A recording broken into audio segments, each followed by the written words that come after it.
a retired Navy SEAL opened his snowbound cabin to an 81-year-old woman carrying one small backpack. His German shepherd dragged a blanket toward the trembling stranger, then quietly settled beside her feet. The woman begged him not to call her family, claiming they wanted control of her home. But when questioned, she admitted several troubling things her family had said about her were true. Inside her backpack, a voice recorder forced the veteran to contact a teammate avoided for 8 years. What began as one woman's fight for independence soon raised a harder question about who was truly helping her. Stay with this story to the end. Please like and subscribe for more journeys of loyalty and healing. Rook heard the knock before Nolan Briggs did. The 6-year-old black and tan German shepherd had been sleeping beside the wood stove when his head came up suddenly. Rook belonged to Nolan Briggs, a 46-year-old retired Navy SEAL who lived alone in an old timber cabin high above the small mountain town of Greyhaven. Nolan had chosen the isolated place because there were fewer people to disappoint there, fewer questions to answer, and fewer decisions that could damage someone else's life. Rook rose without barking and crossed the cabin toward the front door. His black saddle gleamed in the firelight above copper-colored legs and chest. One ear stood perfectly straight, while the tip of the other leaned slightly outward, a harmless imperfection Nolan could recognize even in darkness. The shepherd stopped 3 feet from the door and listened. Nolan looked up from the weather radio on his kitchen table. Outside, the winter storm had erased most of the mountain. Snow struck the windows sideways. The porch steps had disappeared beneath drifting white an hour earlier. Nolan had already checked the generator twice, stacked the night's firewood in exact rows, tested the emergency radio, and locked both doors. He wore the clothes that had become almost a uniform since leaving the Navy. A long-sleeved camouflage tactical shirt rolled neatly to his forearms, matching cargo pants, worn brown combat boots, and a large black tactical watch on his left wrist. He was tall and lean-muscled, with short dark brown hair, a closely trimmed beard, and gray-blue eyes that rarely settled on anything without first measuring it. Rook glanced back. What? The dog returned his attention to the door. Then Nolan heard 3 weak knocks. Not a branch, not loose timber. 3 separate impacts, badly spaced, followed by silence. Nolan stood but did not reach for the lock immediately. He checked the narrow window beside the door. All he saw was blowing white. 8 years earlier, Nolan would already have opened it. Back then, confidence had been one of the things people trusted most about him. On his final years with the SEAL teams, Nolan had served beside Marcus Hale, his closest friend and the teammate who trusted his judgment more than anyone else. During one operation, Marcus had suggested they wait for additional information before moving forward. Nolan had believed waiting would cost them their opportunity. He made the call to continue. Marcus followed because he trusted him. The decision went wrong. Marcus survived, but the injuries to his spine left him unable to use his legs. He had lived with a wheelchair ever since. Nolan had carried one fact from that day into every decision that followed. Certainty could sound exactly like competence until the moment it destroyed something. He had not visited Marcus in 8 years. Another knock came, softer. Nolan opened the inner latch and pulled the door inward. An elderly woman stood on the porch. For a moment, the storm seemed to be the only thing keeping her upright. She was tiny beneath a forest olive parka crusted with snow. A charcoal knit hat covered most of her white hair, and an oatmeal scarf hung loose around her neck. She held a small navy backpack tightly against her chest with both arms.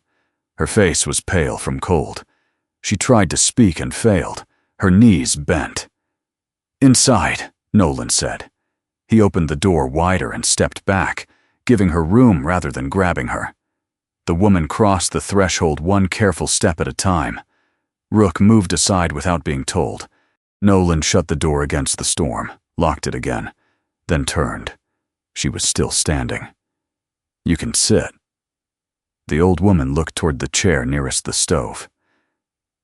"Please," Nolan added. That seemed to matter. She lowered herself into the chair. Nolan placed a wool blanket within reach rather than wrapping it around her, then set a mug of warm water on the table. "Small sips." She obeyed. Nolan watched her hands tremble around the mug.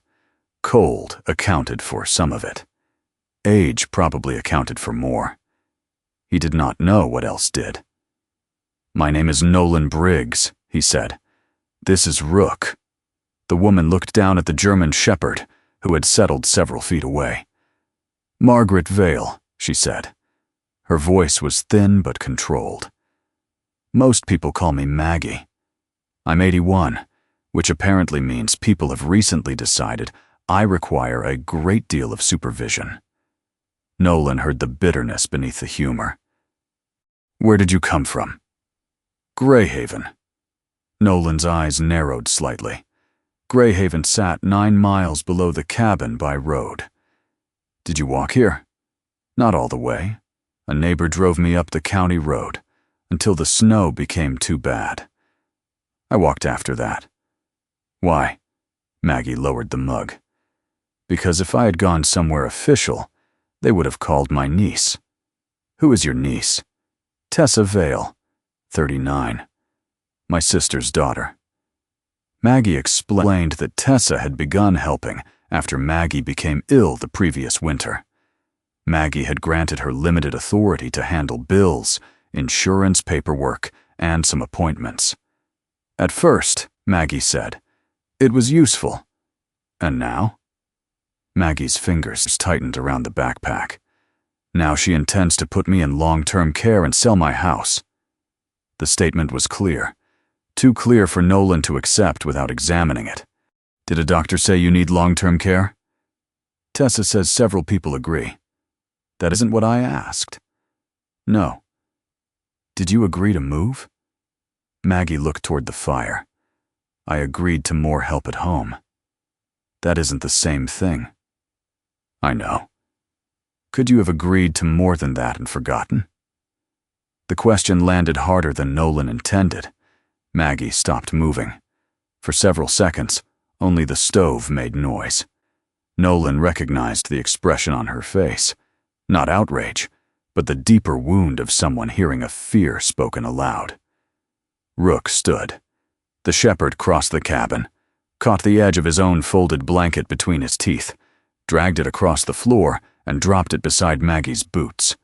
Then he circled once and lay down near her chair. Maggie stared at him. Slowly, she lowered one hand beside his head without touching him. Rook moved the final inch himself and rested his cheek against her fingers. Nolan watched them. The dog was not telling him Maggie was truthful. Rook could not understand property rights, power of attorney, memory loss, or financial motives. He understood breathing, tension, posture, fear. That distinction mattered. Nolan had spent 8 years teaching himself not to mistake instinct for certainty. Maggie looked back at him. "I don't need you to believe everything I say, Mr. Briggs. What do you need?" "Enough time that nobody decides what happens to me before anyone asks what I want." Something hard shifted inside the backpack. Nolan heard a faint metallic tap. His eyes dropped. Maggie noticed. After a hesitation, she opened the main zipper. Inside were 2 labeled medication bottles, a change of clothes, a glasses case, toiletries, and an old silver handheld voice recorder scratched along one edge. Nolan nodded toward it. "What's that?" "My memory when my hands get tired." Maggie explained that she had worked as a school secretary for 34 years. She had once written down everything: appointments, phone messages, bills, maintenance requests, grocery lists. Arthritis had gradually made long periods of writing uncomfortable, so she began recording reminders instead. Medication? Sometimes. Appointments? Yes. Conversations? Maggie paused. Sometimes, those too. Nolan studied the recorder. Is that why you left Greyhaven? Partly. Does it prove Tessa plans to take your house? No. The answer came immediately. That interested him more than a dramatic yes would have. Then what does it prove?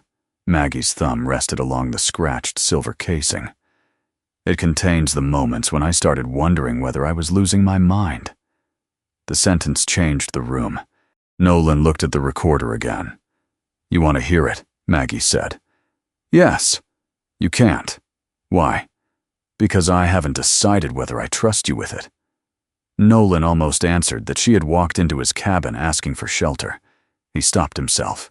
Needing shelter was not permission. Fair enough. Maggie's shoulders loosened slightly. Near midnight, she remained beside the stove while the storm continued pressing snow against the cabin. Rook lay near her feet now, awake but relaxed. Nolan was checking the weather radio again when static broke across the speaker. A county bulletin followed. Greyhaven authorities are requesting assistance locating an elderly resident reported missing earlier this evening. Nolan's hand stopped over the dial. The description continued. Margaret Vale. 81 years old. White hair. Forest green winter coat. Possible cognitive impairment. May become confused about location, medication, and personal safety. The bulletin said she had left home without appropriate supervision. Then came the name of the person who had reported her missing. Her niece and authorized caregiver, Tessa Vale. Maggie stared at the radio. Rook lifted his head. Nolan switched the set-off. The cabin went quiet. He looked at the old woman by the stove. Maggie no longer appeared simply frightened. She looked tired of defending herself against something that sounded reasonable when spoken by other people. Nolan nodded toward the silent radio. Is any of that true? Maggie's eyes dropped to the silver recorder resting on her lap. Her thumb passed slowly over its edge. For several seconds, Nolan thought she might refuse to answer. Then Maggie said, Yes. Nolan did not ask which part. Not yet. He looked toward the locked door, then back at Maggie. He would not call Tessa tonight, but he would not decide that Maggie was right, simply because she had arrived cold, frightened, and carrying a story that made him angry. 8 years earlier, Nolan had believed having enough information and feeling certain were the same thing. Tonight, he would make no such mistake. For now, Maggie would stay warm. In the morning, he would begin checking both versions of the truth. By 7 the next morning, the storm had erased Nolan Briggs's truck almost to the windows. Snow pressed against the cabin in long white ridges. The county road below remained closed, and the weather radio offered no reason to expect improvement before afternoon. Maggie Vale was already awake. Nolan found the 81-year-old woman at the kitchen table with her 2 medication bottles lined beside the silver recorder, reading each label twice before placing 1 pill into her palm. Rook lay several feet away, chin on his front paws, watching without hovering. Nolan noticed the care Maggie took with the bottles. He also noticed she paused over one of them longer than seemed necessary. Morning dose? He asked. Maggie looked up. That was my intention. Was? She gave him a dry look. I dislike being interrogated before breakfast. Nolan set a plate of toast and eggs on the table. Then consider it bad conversation. Maggie checked the label one more time and swallowed the pill. Blood pressure. Morning only. The second bottle was returned untouched to the backpack. Nolan filed away the detail without deciding what it meant. That had become his rule overnight. Notice first, conclude later. The landline rang at 7:18. Maggie's hand stopped halfway toward her mug. Rook lifted his head. Nolan let it ring twice before answering. Briggs? A woman's voice came immediately, controlled and breathless at the same time. Mr. Briggs, My name is Tessa Vale. Margaret Vale is my aunt. The search coordinator told me someone matching her description may have been found near your property." Nolan looked at Maggie. She had gone very still. "She is here," he said. Tessa released a long breath. "Thank God. Is she warm? Did she take her amlodipine this morning? 5 milligrams, blue label. She takes omeprazole before breakfast when her stomach acts up, but not every day. Her physician is Dr. Lewis Mercer at Greyhaven Family Practice. She missed her January follow-up because she wrote the date down wrong." Maggie's face tightened, not because the information was false. That was what bothered Nolan. Tessa continued before he answered. "Please don't let her leave. She has been frightened about losing her independence, and lately that fear has turned ordinary help into something threatening in her mind." Nolan leaned against the counter. "What kind of ordinary help?" "Medication management, bills, transportation, safety planning, and selling her house." Silence lasted just long enough to matter. "We have discussed future options." Maggie looked toward him sharply. Tessa's tone remained patient. "Mr. Briggs, my aunt paid the same electric bill twice in November. She called our cousin Ruth twice in one afternoon and didn't remember the first call. She left her back door unlocked overnight. In December, she called the sheriff because she believed someone had entered the house. Nobody had. She has missed medication. Those are facts." Nolan looked at Maggie. She stared at the tabletop. "Are they?" he asked her. Maggie did not answer Tessa. She answered Nolan. "The bill, yes." Tessa went quiet on the line. "The calls to Ruth," Maggie continued. "Yes." "The door?" "Yes." "The sheriff." Maggie's mouth tightened. "Yes." Nolan felt the conversation shift under his feet. Tessa had not called with a convenient lie. She had arrived armed with truth. "That doesn't mean I agreed to leave my home," Maggie said. Tessa heard her. "Aunt Maggie, nobody is trying to punish you." "Then stop speaking as if I am not in the room. I'm trying to keep you safe. You keep using that word as if it belongs only to you." Nolan watched both sides of the argument form around the same facts. Tessa knew Maggie's medicines. Maggie had made mistakes. Tessa might genuinely be frightened. Maggie might genuinely be controlled. He felt the old urge to simplify. Someone had to be right enough to act on. A question came back to him from 8 years earlier, not as a full memory.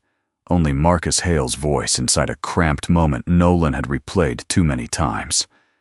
"Do we have enough information?" Nolan had answered then without hesitation. "Enough." He looked at the phone now. "We're not resolving this on a landline," he said. Tessa's voice sharpened slightly. "Then what are you proposing?" "An independent person speaks with Maggie before anybody moves her anywhere. I already have professional assessments." "I didn't ask what you have." Maggie looked at Nolan, surprised. He continued. "She's warm. She's eating. She's not leaving the cabin while the road is closed. I'll contact Greyhaven County." Tessa inhaled slowly. "Mr. Briggs, you met my aunt last night." "Yes. I've been taking care of her for almost a year." "I understand." "No, I don't think you do." "That may be true." The answer seemed to unsettle Tessa more than an argument would have. Nolan ended the call only after giving her confirmation that Maggie was physically safe. He did not give the exact location beyond what the search team already knew. The cabin stayed quiet for several seconds. Maggie finally said, "She sounded reasonable." "She was reasonable. That worries you." "Yes." Maggie looked down at her hands. Good lies are rarely built entirely from lies. Nolan made the call to Greyhaven County's senior support program while Maggie finished breakfast. After 2 transfers, he reached Janice Hall, a 57-year-old county senior support specialist whose calm, deliberate voice suggested she had spent years listening to families speak over one another. Nolan gave her facts rather than accusations. Maggie was safe. The roads were closed. She did not want Tessa contacted on her behalf, and there was disagreement over whether she had consented to long-term placement and sale of her house. Janice asked one question Nolan respected immediately. "Can Mrs. Vale tell me herself what she wants?" He handed Maggie the phone. Maggie straightened in the chair. "I want someone who does not benefit from where I end up to speak with me alone." Janice paused. "That's clear enough for a starting point." She arranged to come once the county road reopened enough for safe travel. Before ending the call, she asked Nolan for any company or professional names associated with the assessment. Maggie could not remember one. "North something," she said. "Northgate? Northfield." Her frustration arrived fast. "It was on a folder. Blue lettering. I should know this." Rook rose from beside the stove and crossed the room. He did not touch the backpack or sniff at the recorder. He sat beside Maggie and placed one front paw gently on the toe of her boot. Maggie stopped speaking. Her breathing slowed. Nolan watched without comment. Rook had no answer to give. He simply seemed to understand that Maggie needed enough quiet to find one herself. She looked at the silver recorder. "Perhaps I wrote it down without writing it down." This time, when Maggie picked up the device, she did not hold it protectively against her chest. She set it on the table between herself and Nolan. "You may hear some of it." Nolan nodded. The first recordings were painfully ordinary. "Tuesday, white pill after breakfast. Call furnace service. Reschedule snow removal. Ruth's birthday is the 18th, not the 19th. Stop arguing with the calendar." Maggie grimaced. "I was wrong about Ruth's birthday 3 years in a row." Nolan almost smiled. Then another recording began. Maggie's own voice, quieter and less certain. "Tessa says I agreed to move. I don't remember agreeing. Ask again when I'm rested." The next file carried the distant sound of people moving through a room. Maggie spoke first. "I agreed to more help here. I did not agree to sell this house." Tessa answered, calm and practiced. "You will understand once everything is arranged." A male voice Nolan had never heard said, "We need the assessment completed before the end of the month." Recorded, Maggie asked, "Assessment for what?" There was movement, a chair scraping. Then the file ended. Nolan looked at Maggie. "Who was the man?" She closed her eyes. "I don't know." "Think about where he was standing." "I know where he was standing." Her irritation surprised him. "I don't know his name." Nolan backed off. After half a minute, Maggie said, "The company had North in it. North Star, perhaps." Nolan wrote it down and called Janice back. "North Star Senior Transition Group," Janice said after he read the name. Then she stopped. Nolan noticed immediately. "You know them." "I know the name." "From another case?" Another pause. "Not enough like this one for me to discuss over the phone." That answer carried more weight than an accusation. Before Nolan could ask further, Janice added, "There's something else you need to know. I checked this morning's county filings while we were talking." Maggie looked up. Janice's voice remained careful. "Tessa Vale submitted a petition yesterday for temporary emergency guardianship." Maggie's hand closed around the recorder. Nolan asked, "On what grounds?" "Repeated disorientation, unsafe medication management, unsafe independent residence."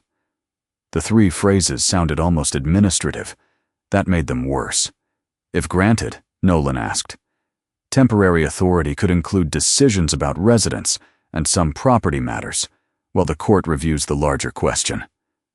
Maggie stared toward the frost-clouded window. "They're going to decide whether I can choose before anyone has even asked me." Janice answered from the speakerphone.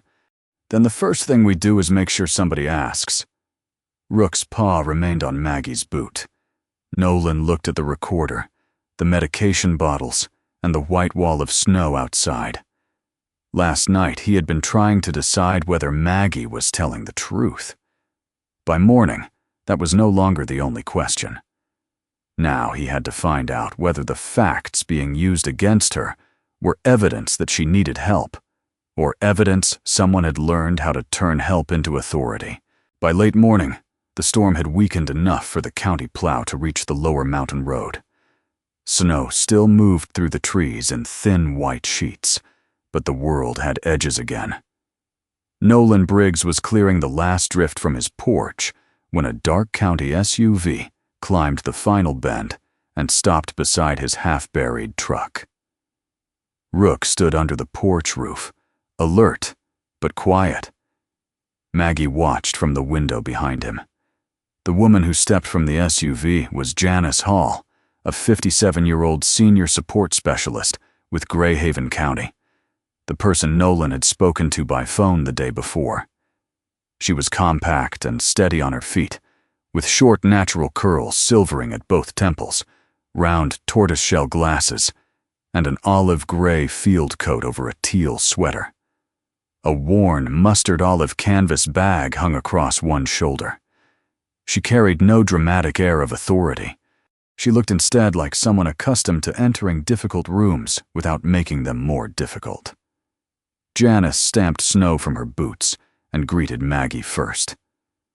"Mrs. Vale, before we do anything else, where would you like to talk?" Maggie glanced at Nolan. He almost answered. The impulse arrived so quickly that it embarrassed him. "The kitchen is warmer," Maggie said, "but I would prefer to speak with you alone." Nolan felt something tighten behind his ribs. Janice nodded.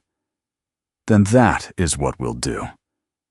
Rook looked up at Nolan as if waiting for his next move. Nolan stepped toward the small back room. "We'll be through there."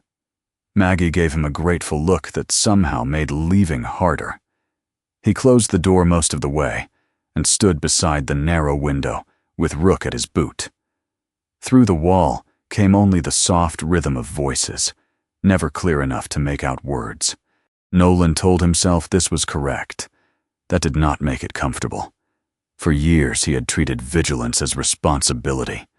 Check the radio, check the door, check the weather, check the person making the decision, then check himself for trusting them. Now a woman he barely knew was discussing whether she should retain control of her own life, and Nolan had no place in the room unless she invited him.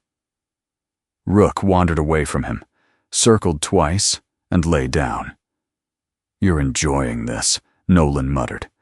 The shepherd closed his eyes. 40 minutes later, Janice opened the door. Maggie remained at the kitchen table with the silver recorder beside her.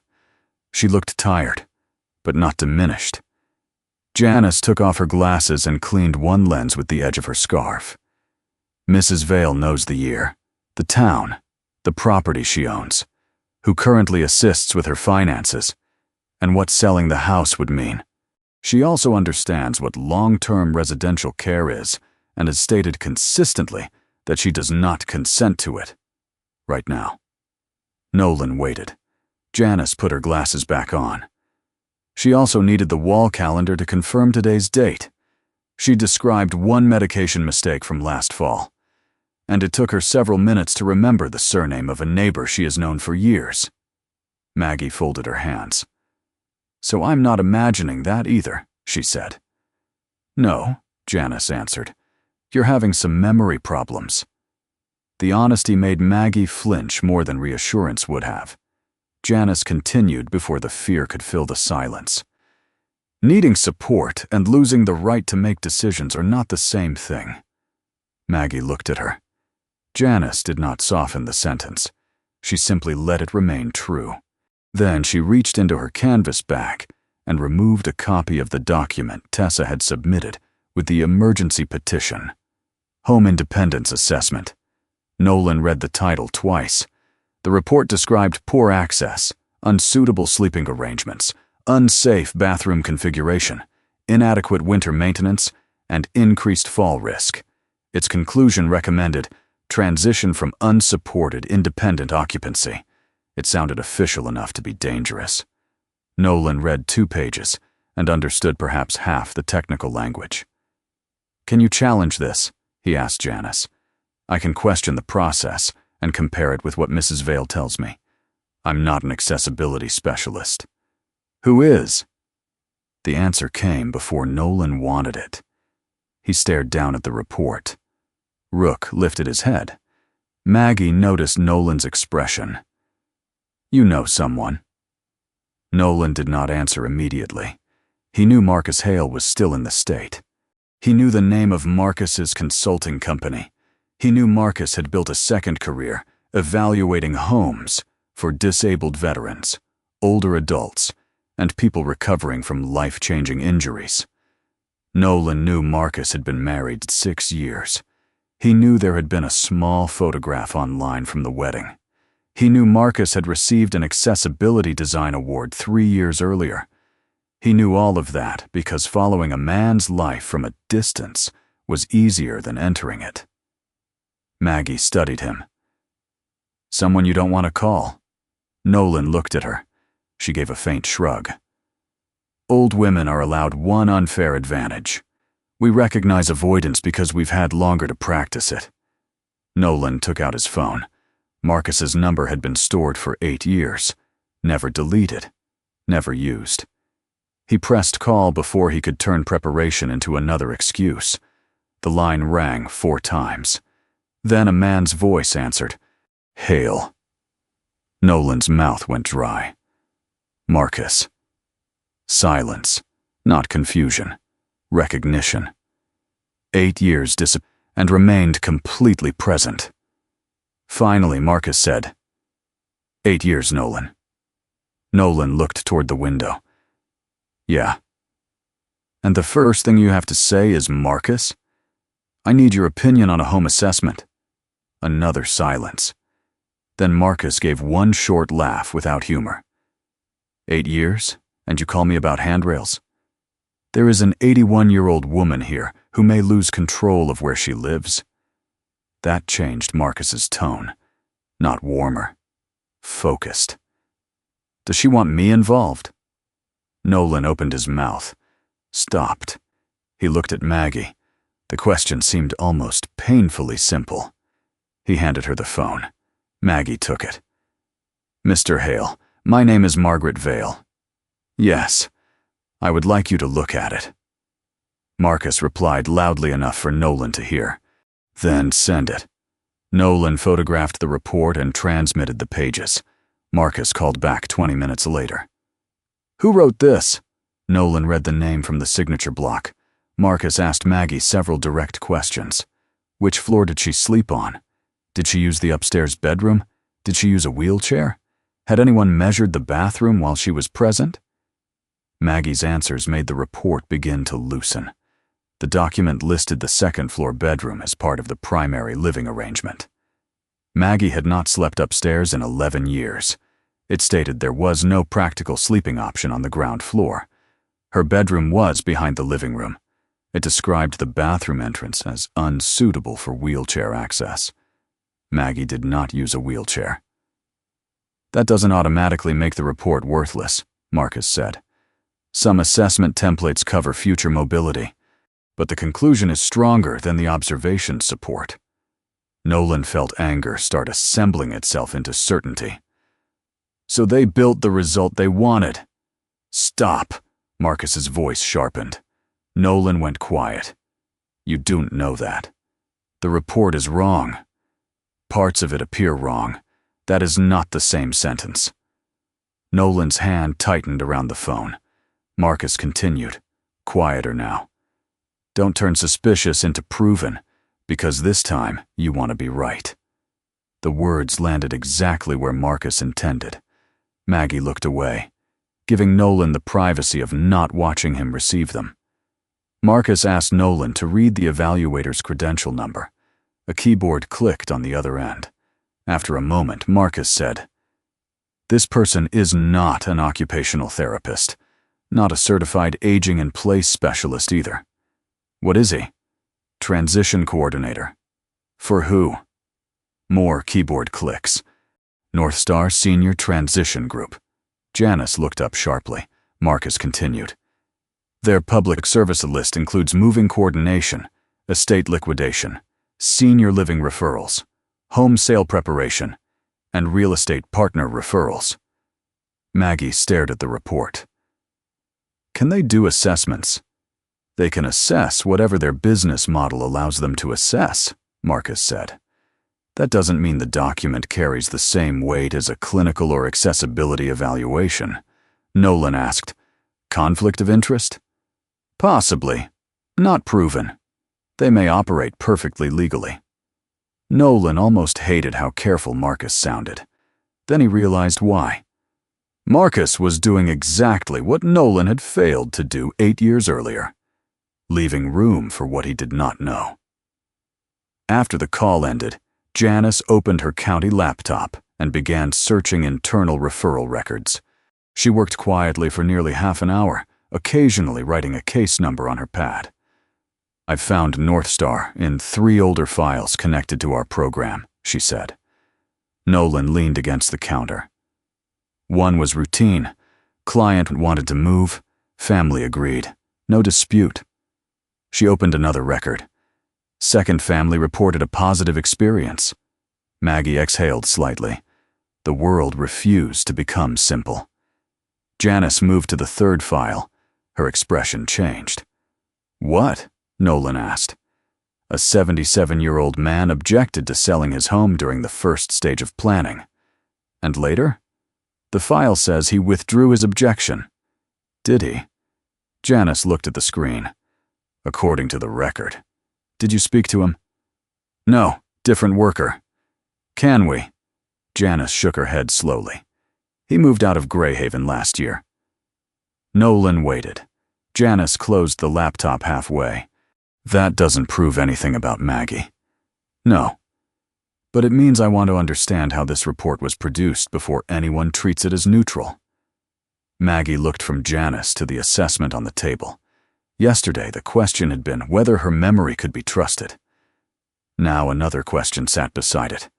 Could the document being used to prove she needed help be trusted either? Rook rose and stretched. Nolan looked at the report again, then at the white road beginning to reappear beyond the cabin window. Marcus had already given him the next step without saying it. Paper could describe a house any way someone wanted. The house itself could not answer. But it could be inspected. And this time, Nolan had no intention of deciding what it meant before they saw it. The road into Greyhaven opened in narrow pieces. Snowplows had pushed the worst of the drifts into high white walls along the county route, leaving packed ice underneath and enough room for one careful line of traffic. Nolan Briggs drove Maggie Vale's route back toward town with both hands steady on the wheel. Janice Hall followed in her county SUV. Maggie sat beside Nolan with the silver recorder inside her backpack at her feet, instead of clutched against her chest. Rook rode behind them, his amber eyes moving between the road and Maggie whenever the truck changed speed. Nobody talked much. They had spent the last 2 days asking whether Maggie remembered her own life clearly enough. Now they were going to stand inside the place being used as proof that she could no longer manage it. A dark graphite van waited across from Maggie's house when Nolan turned onto Alder Street. The side door slid open before he had finished parking. Marcus Hale rolled down the van's ramp in a matte graphite wheelchair, broad shoulders filling a navy winter jacket, gloved hands controlling the rims with practiced ease. At 47, Marcus still had the compact strength Nolan remembered from the teams, though his hair was now brown-gray and closely cut, and silver showed in the short stubble along his jaw. 8 years had given Nolan plenty of time to imagine this meeting. None of the imagined versions contained snow packed beneath Marcus's wheels, or Maggie standing beside the truck, waiting for 2 former SEALs to stop staring at each other. Marcus looked Nolan over. "You look older." Nolan glanced at the silver in Marcus's hair. "You too." Marcus adjusted one glove. I have a better excuse." Janice hid the beginning of a smile by looking toward the house. Nolan did not answer. That seemed to be enough for now. Maggie's home was a 2-story craftsman near the older edge of Greyhaven, painted muted cream with dark green trim. Snow covered the front garden and half the porch steps. It was not grand. It was simply a house that had been lived in long enough for every repair to carry history. Maggie climbed the steps and took out her brass key. It did not turn. She tried again. Nothing. Nolan moved closer, but stopped before touching the lock. Maggie's breathing changed. "I may have the wrong key." Janice stepped beside her. "Is there another?" "No. This has opened that door for 23 years. Maggie tried once more. The key entered cleanly but would not rotate. Her face lost color. Maybe Tessa told me she was changing it. Nolan recognized what was happening. The locked door had become evidence inside Maggie's own mind before anyone else had said a word. Rook came up the steps. He did not sniff the lock or paw at the door. He turned and placed his shoulder lightly against Maggie's knee. Janice opened her tablet. "Let's check before we decide what you forgot." She reviewed the documents Maggie had authorized her to access, then called the property management and locksmith records listed in the county file. There was no request signed by Maggie to replace the lock. Janice looked up. "You didn't authorize this through any record I can find." Maggie's hand remained around the key. "That doesn't prove I didn't agree verbally." "No," Janice said, "but it means we keep checking." A licensed locksmith arrived 40 minutes later, after Janice verified Maggie's ownership and identification. He examined the hardware and confirmed the cylinder had been replaced recently. He opened the door without damaging it, handed Maggie the old key back, and told her it no longer matched the lock. Nobody celebrated. Maggie stood on the threshold for several seconds before stepping into her own house. Rook entered after her. The interior smelled faintly of cold wood, dust, and a furnace that had not been running often enough. Nothing looked destroyed.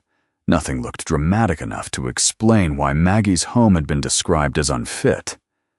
Marcus began his assessment without sentiment. He measured the front step, checked the railing, rolled through the main hall, testing turning space, examined the downstairs bathroom, measured the doorway to Maggie's bedroom, which sat exactly where she had said, on the ground floor behind the living room. "This is your primary bedroom?" he asked. "For 14 years. The report says upstairs. The report is wrong." Marcus looked at Nolan. "That part is." He continued. "The house did have problems. One handrail was loose. A narrow runner in the hall slid under pressure. The rear entry light was too dim. The furnace needed servicing. Snow maintenance would matter for someone Maggie's age." Marcus did not minimize any of it. Finally, he rested the tape measure across his lap. "There is work here." Maggie stiffened. Marcus continued. "There is nothing here, by itself, that says the person living in this house should lose the right to choose whether she stays." Maggie's shoulders lowered slightly. Nolan felt anger move through him, quick and clean. The report had taken repairable problems and made them sound like a verdict. Marcus saw his face. "Don't." "I didn't say anything. You don't have to." Janice began checking the service history attached to the assessment. The furnace was the first contradiction. Maggie remembered arranging maintenance in early December. The local heating company confirmed the appointment had existed. It had been canceled. By Tessa. The snow removal contract came next. Maggie had renewed it in October. 6 weeks later, the company received a cancellation from the authorized financial contact on the account. Tessa again. Nolan stopped pacing. The medication dispenser listed in Maggie's medical notes had supposedly never been set up because Maggie failed to complete delivery. Janice called the supplier. The delivery address had been changed. to Tessa's house. Mail forwarding showed the same pattern. Maggie's regular mail had begun routing away from Alder Street 3 weeks earlier. The pieces did not create a new mystery. They changed the old one. Maggie had not simply failed to maintain the furnace. Someone had canceled the repair. She had not simply failed to maintain the walk. Someone had canceled the snow service. She had not simply refused the medication system. It had never reached her. Nolan pulled out his phone. Marcus's voice came from behind him. "You still do that?" Nolan turned. "Do what?" "Decide first. Move second." The same person canceled all of it. "Looks that way." "And you're telling me not to call her?" "I'm telling you to know what you want from the call before anger chooses it for you."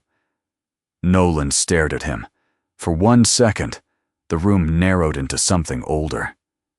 Marcus had said versions of that before the accident. Not often. Enough. Nolan slowly lowered the phone. Maggie had wandered toward the bedroom. Several pieces of furniture carried small adhesive numbers. A dining chair had a white tag beneath the seat. 2 shelves in the living room were marked with removable inventory stickers. A side table had been moved against the wall. Maggie stopped outside her bedroom door. Rook walked 3 steps ahead. When Maggie did not follow, he turned. He waited. No pulling, no nudging.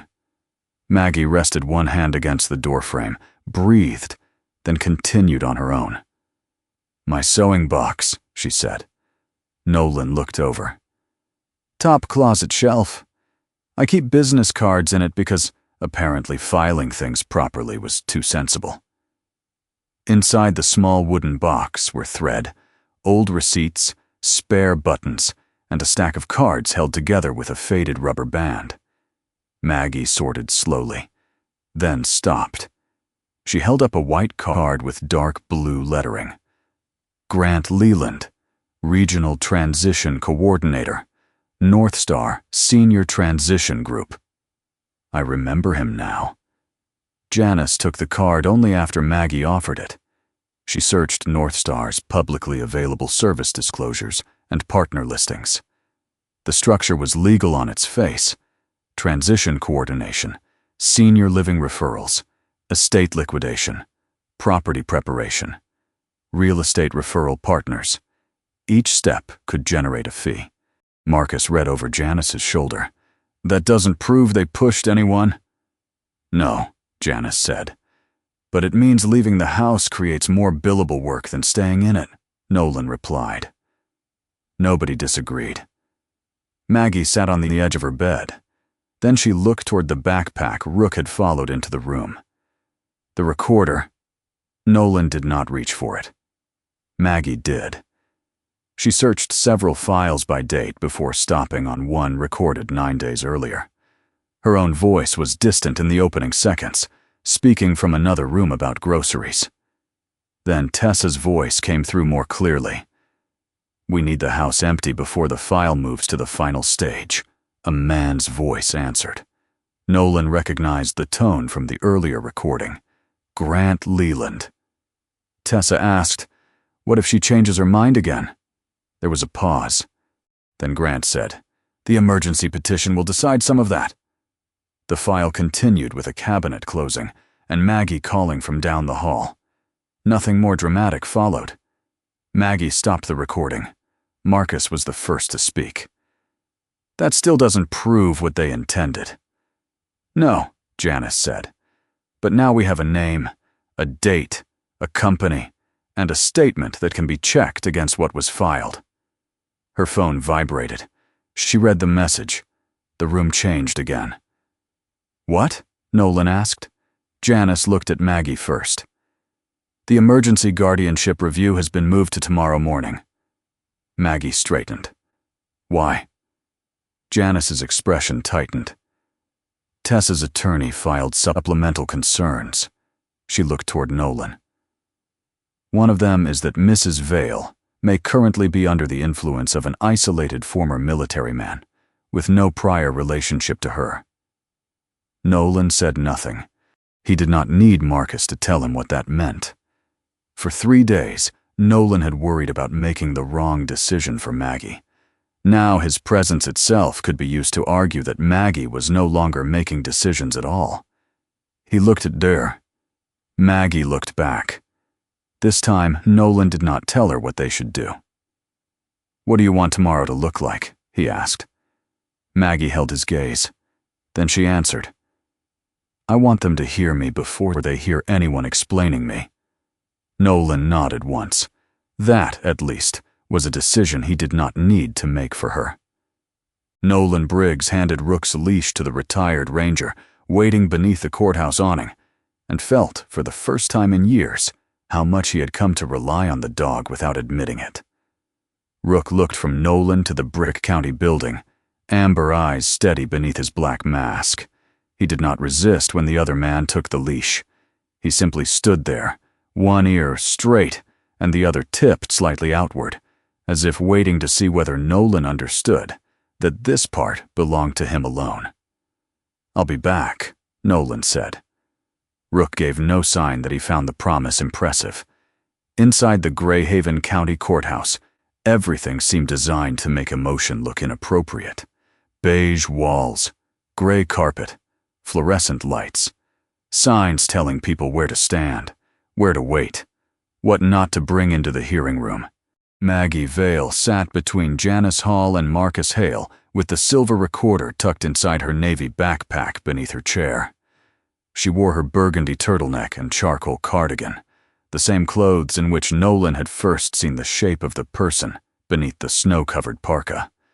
Her hands trembled slightly in her lap. She made no attempt to hide them. Across the room sat Tessa Vale. Seeing her in person unsettled Nolan more than the phone calls had. Tessa did not look cruel. At 39, she was composed and tired, chestnut brown hair resting neatly at her shoulders, a camel sweater beneath a tailored winter coat folded across the chair beside her. A burgundy planner lay on her knee. She had the face of someone people would trust to remember appointments. Beside her sat Caleb Mercer, a 48-year-old attorney specializing in family and guardianship matters, narrow-faced, clean-shaven, with a dark suit and a voice so controlled that even disagreement sounded organized. That, Nolan realized, was the danger of the morning. Nobody needed to lie very much. The hearing officer began with Tessa's petition for temporary emergency guardianship. Caleb spoke first, and he did not describe Maggie as helpless. He described her as increasingly vulnerable. He listed the missed medication, the duplicate payment, the sheriff call, the unlocked door, the winter maintenance problems. Then he described the storm. Mrs. Vale left her home during severe weather, accepted transportation partway into the mountains, and continued alone until she reached the remote residence of a man she did not know. Maggie's jaw tightened. Caleb continued. That man is Mr. Nolan Briggs, a former Navy SEAL who lives in relative isolation and had no prior relationship with Mrs. Vale. The words were factual. Their arrangement was not neutral. Nolan felt the old pressure build beneath his ribs. Caleb mentioned Rook next.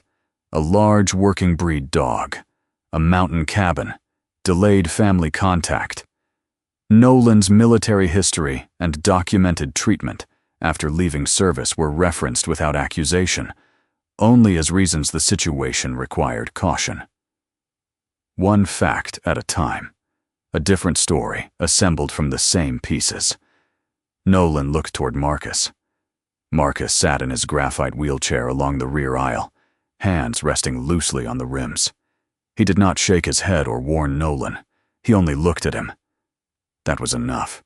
Before the hearing, Janice had told Nolan, "If you keep proving how much Maggie needs you to speak, somebody will eventually ask why she cannot speak for herself." So Nolan kept his hands open on his knees. Tessa was asked to explain what she had done for Maggie over the previous year. Her answers made the room harder, not easier. She had taken Maggie to medical appointments. She had spent nights at the house after Maggie became ill the previous winter.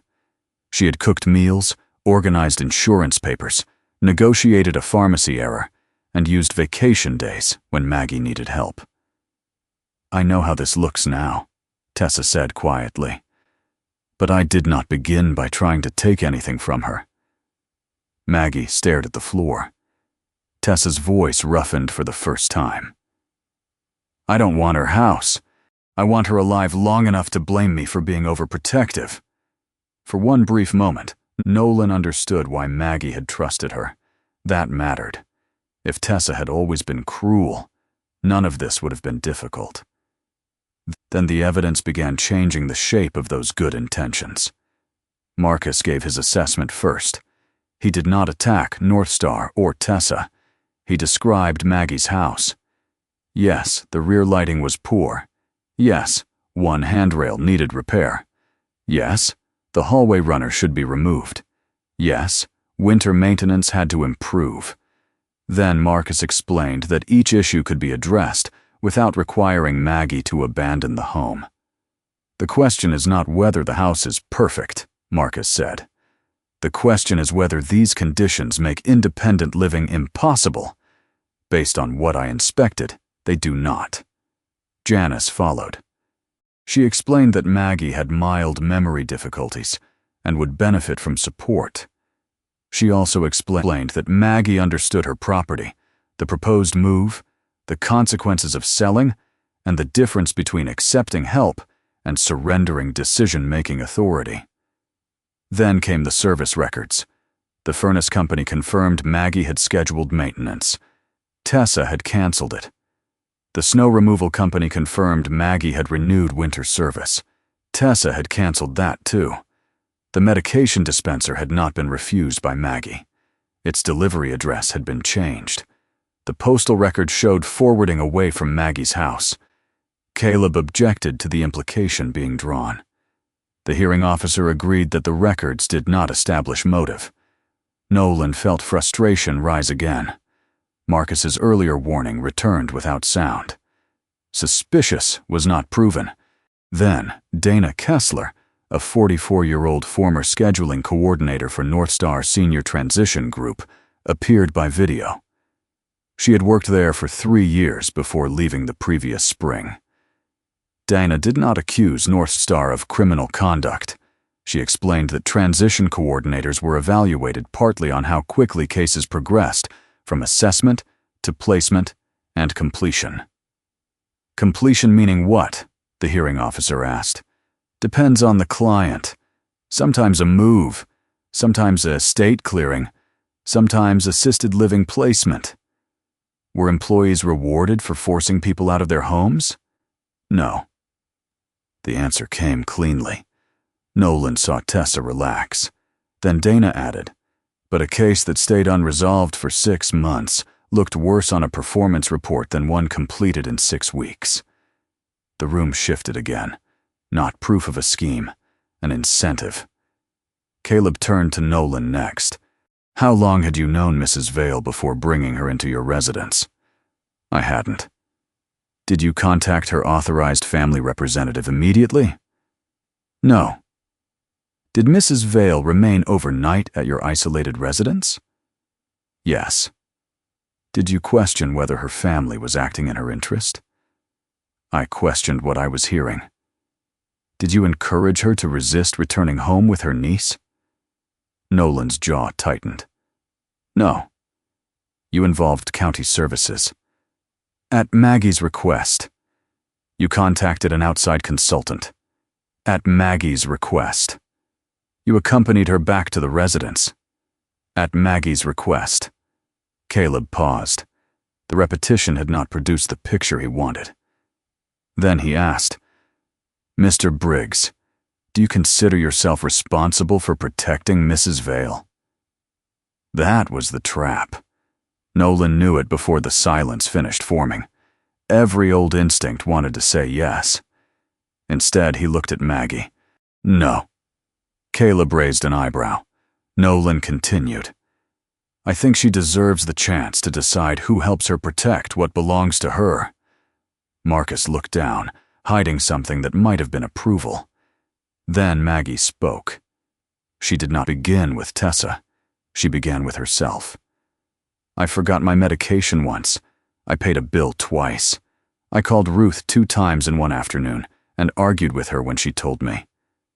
A few people smiled faintly. "I called the sheriff because I thought someone had entered my house. I was wrong." Maggie's hands were shaking more now. She left them on the table. "I am 81 years old. I write things down because sometimes I forget.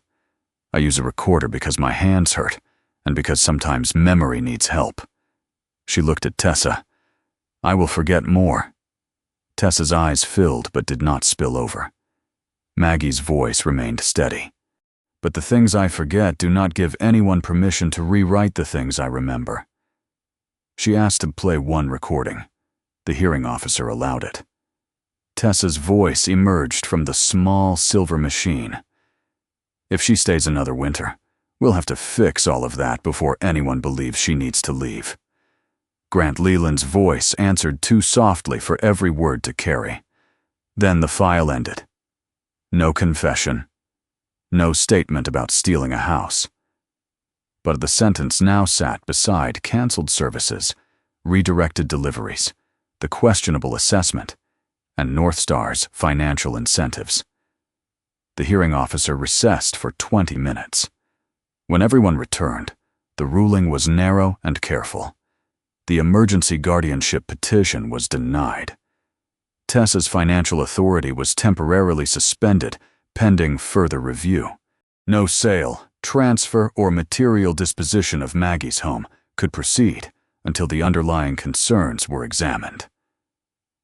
Maggie remained the person authorized to decide where she lived.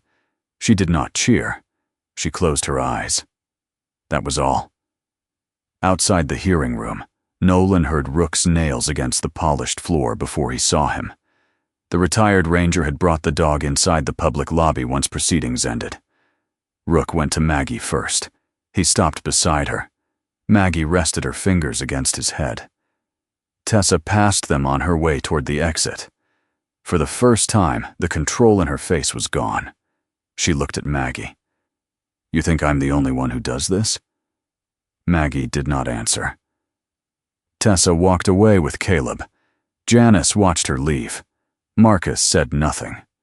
Nolan looked down at Rook and felt the old instinct to pursue the statement, demand meaning, turn it immediately into the next mission. He did not move. Janice already had other files. There were people whose job was now to examine them. For once, Nolan allowed a problem to remain in the hands of more than one person. Maggie looked at him. "I'd like to go home." Nolan waited. "To Alder Street?" "Yes." He nodded. "Then that's where we go." This time, nobody in the room corrected her choice. The first thing Greyhaven County discovered about North Star Senior Transition Group was that not every complaint led somewhere dark. That mattered to Janice Hall, and she said so before anyone could turn the review into a story with villains lined neatly on one side. One family confirmed that North Star had helped their father move willingly into a smaller apartment after he could no longer manage 3 flights of stairs. Another older woman had requested assisted living herself, chosen the facility, approved the sale of her house, and later written a letter thanking the company for making the move easier. Those cases stayed in the record because truth did not become stronger by removing the parts that made it inconvenient. The troubling cases remained troubling for a different reason. One man had entered a transition process without ever receiving independent advice about alternatives to leaving his home. Another property had sold well below comparable neighborhood prices after being referred through a North Star partner. A third client had objected repeatedly during the early stages of a move, yet the later case notes contained almost no words from him at all. His caregiver spoke for him in every entry. None of that proved a coordinated scheme. It proved something quieter and, to Janice, more useful. The system had allowed decisions to move forward without always asking who was speaking and who was merely being described. Greyhaven County temporarily suspended new referrals to North Star while the contracts were reviewed. No television cameras arrived. No office doors were chained shut. Grant Leland was not led anywhere in handcuffs. Instead, contracts were pulled, invoices compared, referral practices examined, and people who had spent years speaking in phrases like transition readiness and placement efficiency began answering questions about consent. Maggie Vale seemed almost disappointed by how ordinary accountability looked. "So nobody dramatically throws a folder across a room?" she asked. Janice, seated at Maggie's dining table with 3 binders open before her, said, "Samuel isn't here, so probably not." Maggie looked toward Nolan. Government has lost its sense of theater. Nolan almost smiled. The review of Tessa's finances was less abstract.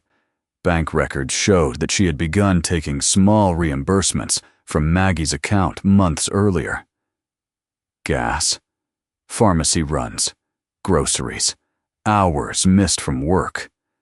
At first, the amounts matched what Tessa could reasonably have spent while helping. Then the entries changed. The reimbursements became larger and less specific. Care expenses, house management, emergency support. Later came a personal loan Tessa had taken using expected inheritance as part of the financial picture she presented to the lender. Maggie listened while Janice explained it. "She expected me to die," Maggie said. Janice shook her head. "I can't tell you what she expected." Maggie stared toward the window. "No, that's fair." The distinction mattered now. They did not have to turn Tessa into something monstrous to understand what had happened. She had helped. She had grown tired. She had begun believing her time deserved repayment. Then repayment became entitlement. Debt made the future sale of Maggie's house useful. By the time North Star offered a fast path toward placement and property transition, Tessa had stopped seeing Maggie's wishes as something that could interrupt the plan. Maggie made her own decisions about what came next. Tessa's financial authority would be revoked. She would have no authority over Maggie's residence. For the time being, communication would pass through an agreed third party. Larger financial transactions would require independent review. Maggie would keep final decision-making authority wherever she remained able to understand the choice. "What about pressing everything as far as it can go?" Nolan asked once. Maggie looked at him. "I want consequences," she said. "I do not want revenge to become my new hobby." That ended the conversation. 2 days later, Marcus Hale returned to Alder Street with a tape measure, a cordless drill, a folded sketch, and no interest in discussing county procedure. The immediate work was small. Replace the loose handrail. Remove the sliding runner. Add brighter lighting near the rear entry. Measure for a medication station. Check whether a slight threshold adjustment would make the back door easier to use if Maggie later needed a walker. Nolan stayed to help. Rook occupied the living room rug with the patient expression of a dog who had concluded human repair work required supervision, but not participation. Marcus positioned his wheelchair beside the hallway wall and pointed toward the old handrail. 2 inches higher. Nolan looked at the pencil marks. 1.5. Marcus raised an eyebrow. Nolan reached for the tape measure. Marcus smiled faintly. Progress. They worked for more than an hour before either man said anything unrelated to the house. The silence between them was no longer hostile. That made it worse. Hostility would have been easier. Nolan drove the final screw into the new rail, stepped back, and checked the level twice. Marcus watched him. "You think I hated you for 8 years?" Nolan stopped. The drill remained in his hand. "Yes." Marcus rolled backward enough to clear the wall. "Wrong." Nolan set the drill down carefully. "You were angry. I was furious. The answer came without mercy and without cruelty. I trusted you. You made the call. I followed it. My life changed. Nolan nodded once. I know. Marcus looked at him for a long moment. No. You know that you blamed yourself. Nolan said nothing. Marcus rested his hands on the wheelchair rims. Those are not the same thing. The house around them was quiet. Maggie was in the kitchen with Janice going over a new medication schedule. Rook had wandered into the hallway and lay down near the open doorway. Marcus continued. I was angry because I had to learn how to get out of bed without using my legs. I was angry because driving became a machine I had to relearn. I was angry because every building suddenly had opinions about whether I belonged inside it. Nolan looked down. Marcus's voice softened but did not weaken. Then I learned.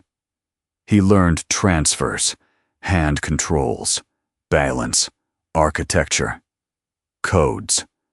Which ramps were designed by people who had actually used one, and which were designed by committees who believed geometry had feelings. He built a business. He married. He stopped waiting for his old body to return before allowing the rest of his life to continue. I was still angry with you, Marcus said. For a while. How long? Not 8 years. Nolan finally looked at him. Marcus shook his head. The thing I couldn't forgive for longer wasn't the decision. What was it? You disappearing. Nolan's jaw tightened. Marcus continued before he could answer. You decided I wouldn't want to see you. You decided every time I looked at you, I'd remember the worst day of my life. You decided your presence would make things harder. Nolan felt the old defense rise.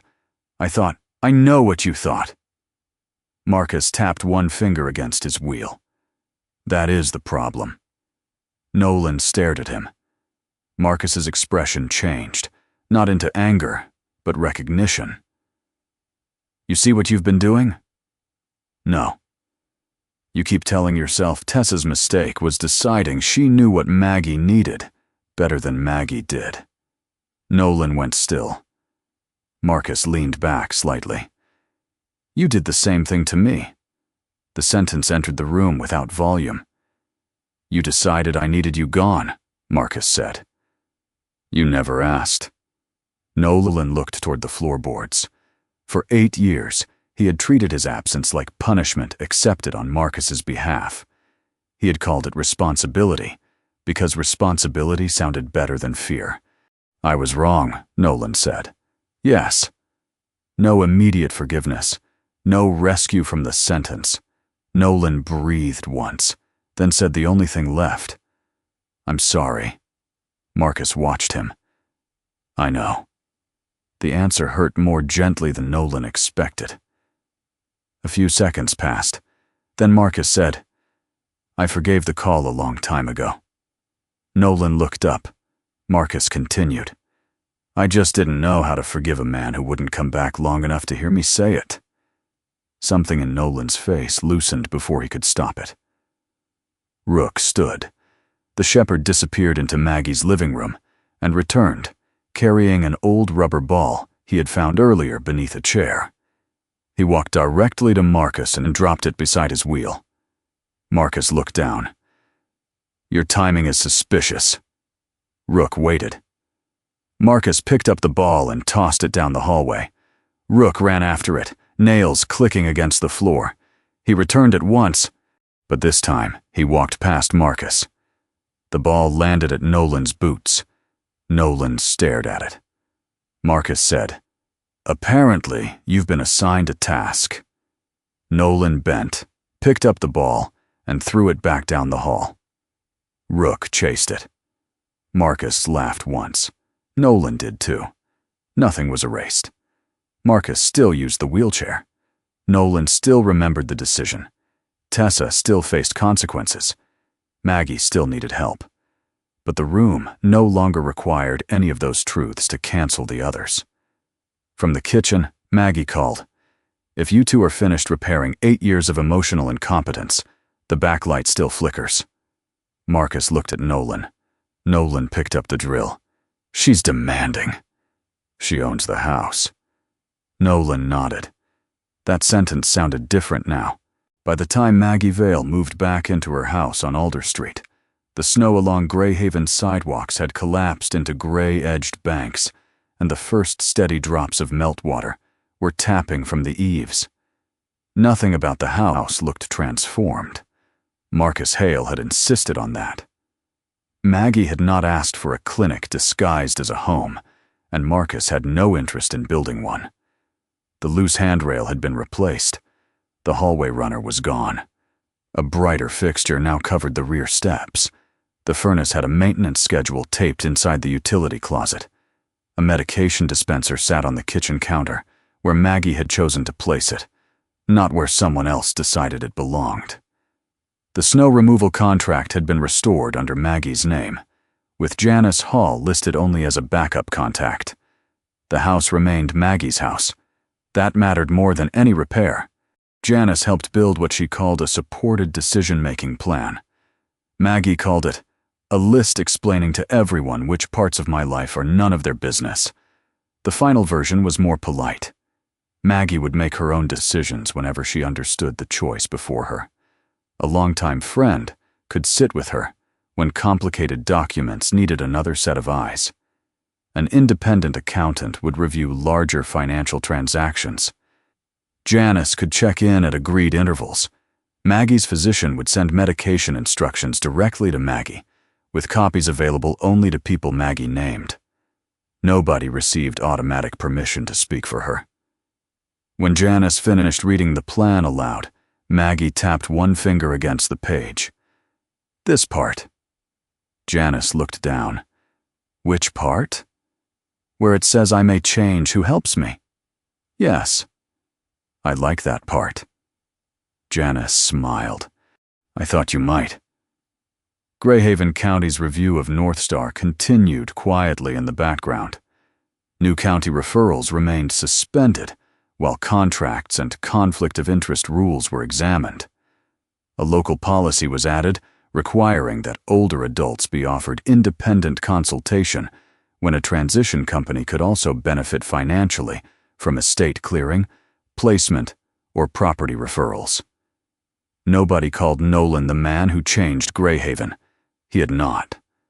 Most of the work had been done by people who read contracts, checked records, asked better questions, and refused to confuse speed with care. Nolan preferred it that way. Maggie returned the silver recorder to its old place beside the kitchen phone. At first, Nolan noticed every time she touched it. Then, gradually, he stopped. The device no longer lived in her lap or beneath her hand, like a witness she might need at any moment. It became what it had originally been, a practical tool for a woman whose fingers sometimes hurt and whose memory occasionally benefited from assistance. One afternoon, Nolan heard Maggie play back a fresh entry while he tightened the handle on a kitchen drawer. Thursday. Buy tea. Call Janice. Order Rook's food, because Nolan always remembers ammunition quantities from 20 years ago and somehow forgets dog food. Nolan looked over his shoulder. I heard that. Maggie pressed. Stop. Good. Saves me another reminder. Rook, stretched across the warm patch of floor near the window, raised his head at the sound of his name and decided nothing edible was immediately available. That ordinary disappointment pleased Nolan more than he expected. The silver recorder had once represented Maggie's fear that other people could tell her what she remembered. Now it mostly reminded her to buy tea. A month after the hearing, Maggie agreed to speak for 10 minutes at the Greyhaven Public Library during a small afternoon program on aging, home support, and decision-making. There were no television cameras, no packed auditorium. 22 folding chairs were arranged between shelves of large print novels and local history books. Janice sat in the back. Marcus came because Maggie had told him the building's ramp was an insult to mathematics, which he considered sufficient provocation. Nolan stood near the wall with Rook. Maggie did not tell the whole story. She did not name Tessa. She did not describe North Star. She simply spoke about the difference between needing help and losing ownership of one's choices. "I am 81, she told the room. "There are things I need help doing now that I didn't need help doing at 61. She paused. "That does not frighten me as much as it used to." A woman in the second row nodded. Maggie continued. "What frightened me was the idea that accepting help might mean handing over the right to say what kind of help I accepted." She glanced toward Janice.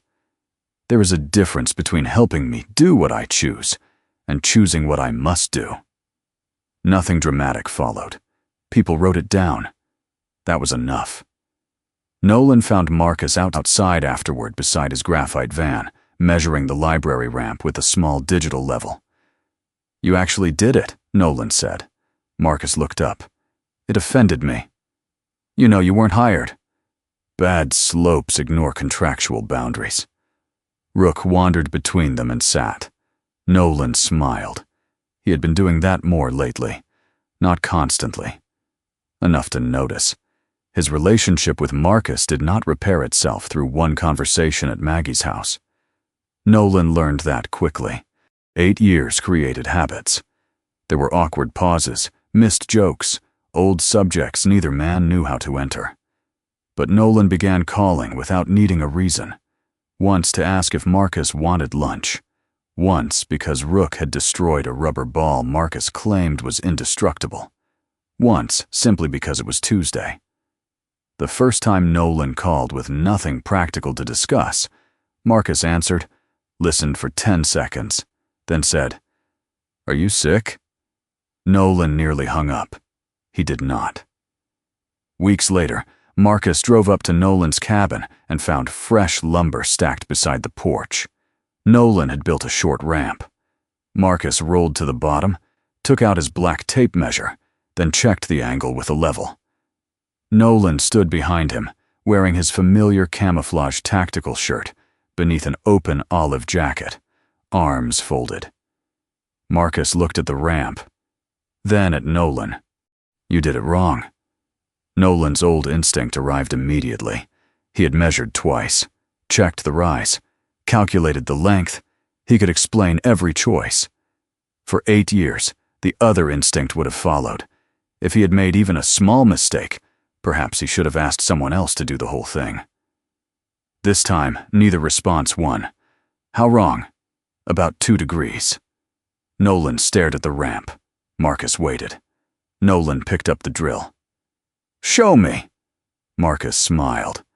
"That's annoyingly healthy. Don't get used to it." They spent the next hour correcting the slope.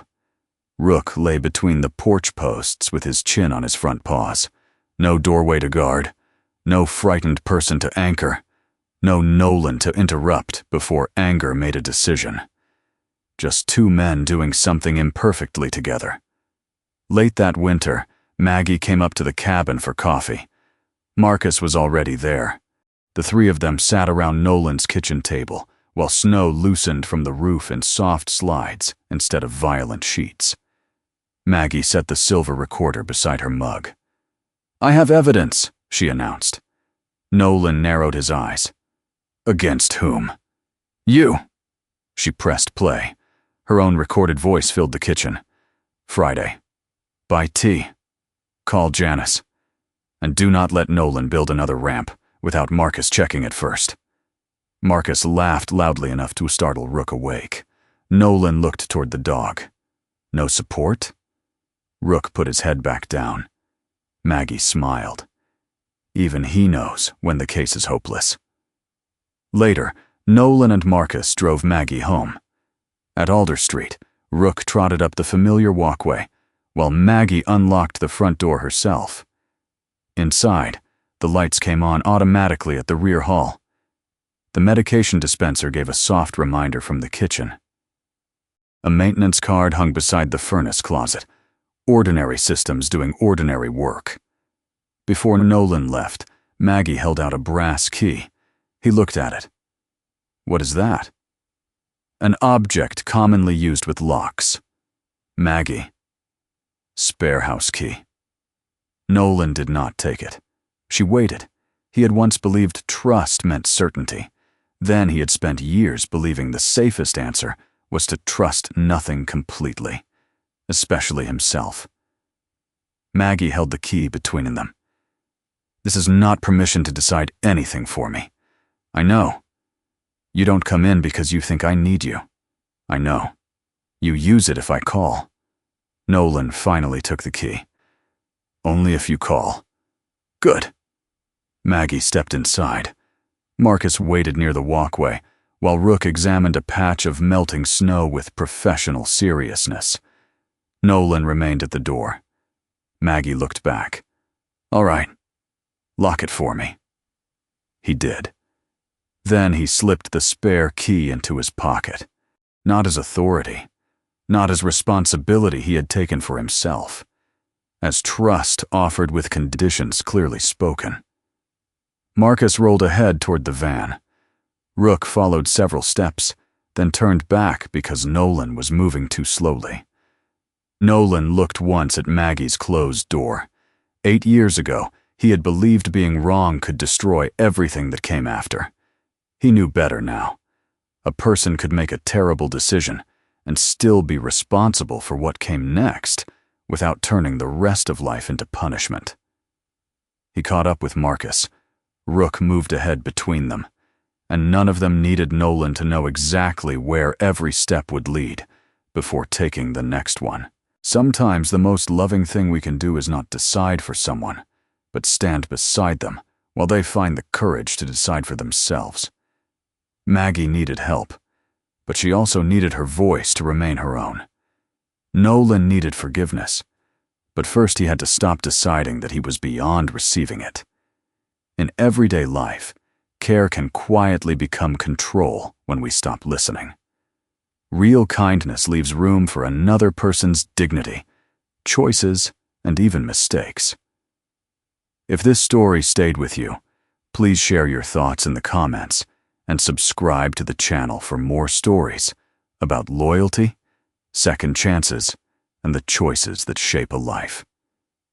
May you have the wisdom to know when to help, the humility to listen, and the courage to let others speak for themselves. If you have any feelings, thoughts, or suggestions about this story, would you share them in the comments below so we can listen, learn, and keep making these stories better?